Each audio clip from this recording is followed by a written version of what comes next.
camp massa-taters in the morning, where I'm struggling to get taters over here out of the tent in time. We do have one very big motivating factor today. At about mile 21.5, there's a restaurant with food. We just went to a restaurant yesterday. Beer. The food at that restaurant was not very good. The beer was only so-so, so I'm more looking forward to this restaurant. It has been so incredibly nice last night to actually be able to get, back in the sleeping bag and not just be lying on top of it sweating like crazy. See, we're way more efficient today. Today I'm limping at like 7:40 in the morning instead of limping at 9 o'clock in the morning. Huge improvement. We're gonna be to Canada in no time at this rate. Okay, that was a damn tense morning as I made a mad dash from our campsite to try and reach the privy. Because it's really hard to find enough dirt without rocks where I can dig a proper cat hole out here.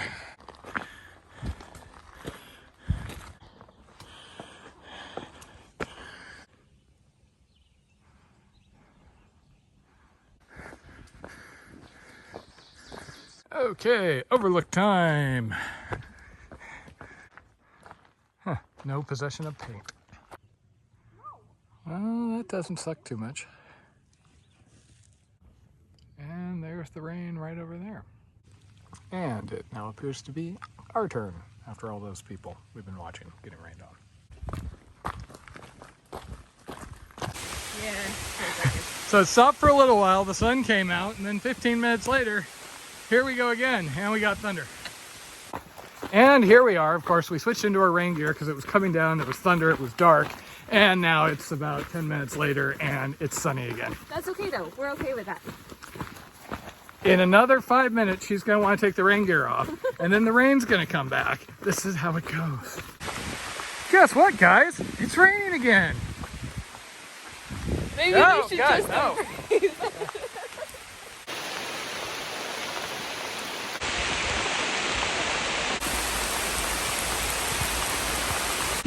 On the plus side, we are saving a ton on sunscreen on this trip. I haven't even touched the bottle I bought 700 miles ago. Okay, so we decided rather than run our filters down, we were going to run down to the shelter, which is just a tenth of a mile or two off the trail, and fill up our water and then get back on the trail.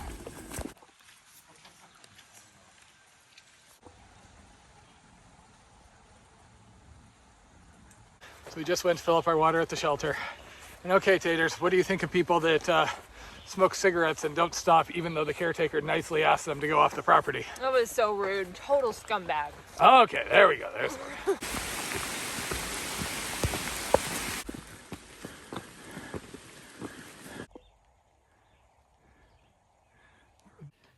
You look comfy.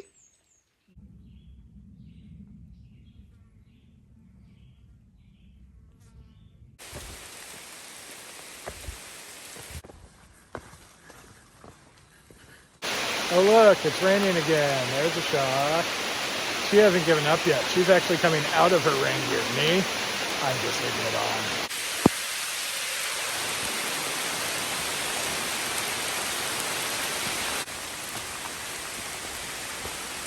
Here you see one empty beer. I am still able to talk all good and shit.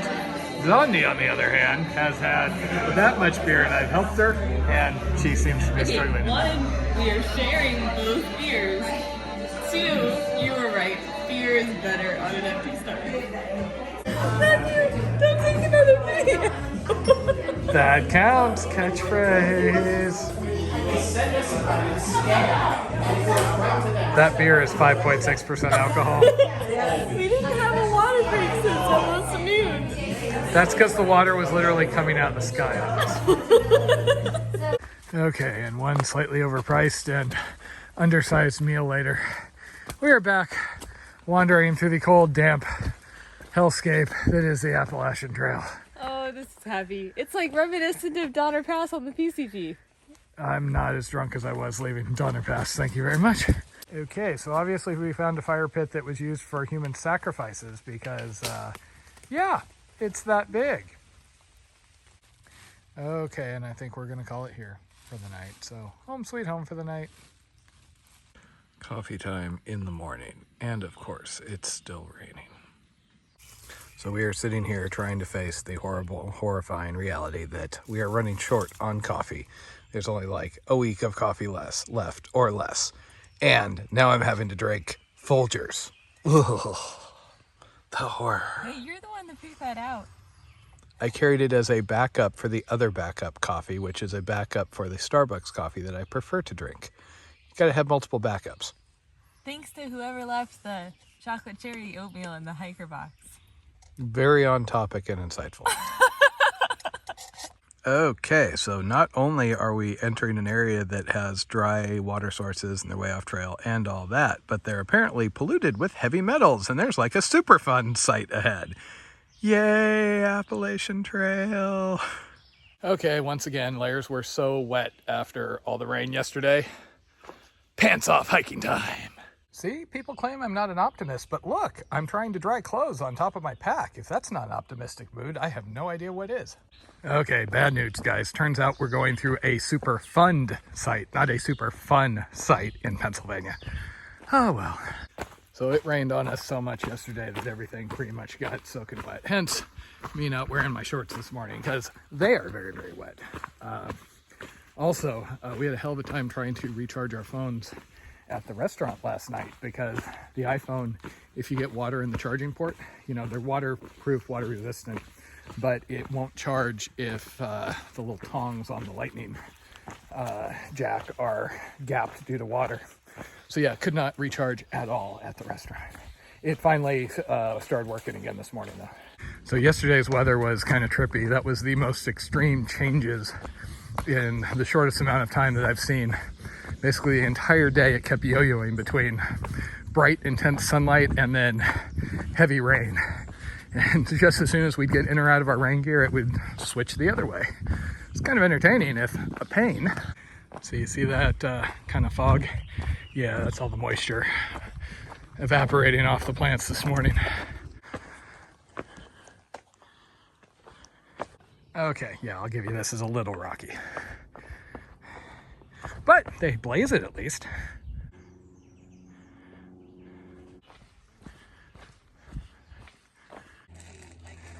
Okay, that's what I'm talking about. More of that, please. So I was just chatting with some people and I realized that I had some snakes right behind me. Who knew? Well, you know, on the plus side, at least the rocks are sweaty and slippery. Wouldn't want it to be boring, right? So yes, there are rocks out here, but then, I mean, you hit sections like this in between that are just fine hiking.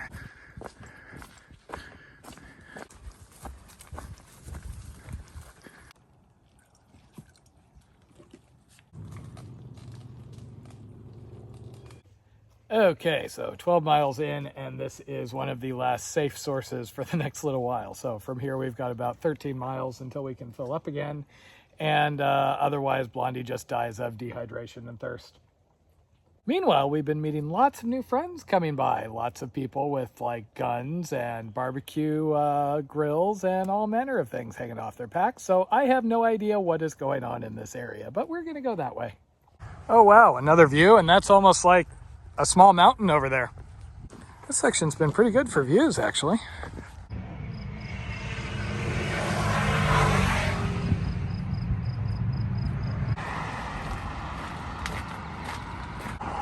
That looks rather nice. Blondie, why are you making me hike to Canada? Okay, hand and feet scrambling for a couple of spots here. This is fun. See, Blondie's smiling.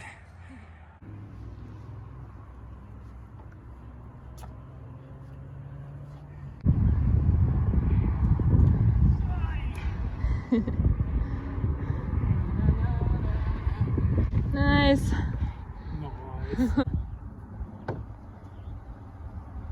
So see guys, this is where I say that I'm really excited to get further north because I have images of, you know, rougher, rockier places, but they're different. You're not in a green tunnel for weeks at a time. And views. Oh, the stench of civilization. Okay, Taters is happy. She found berries. More berries. Eat the berry. Eat, monkey, eat!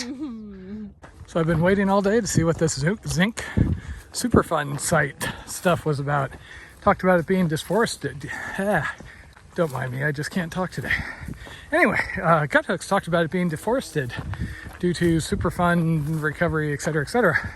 But it just made it like West Coast hiking. There's been rocks, there's been views, vegetation is down to a reasonable amount. I love this section. Taters is in heaven with all these berries.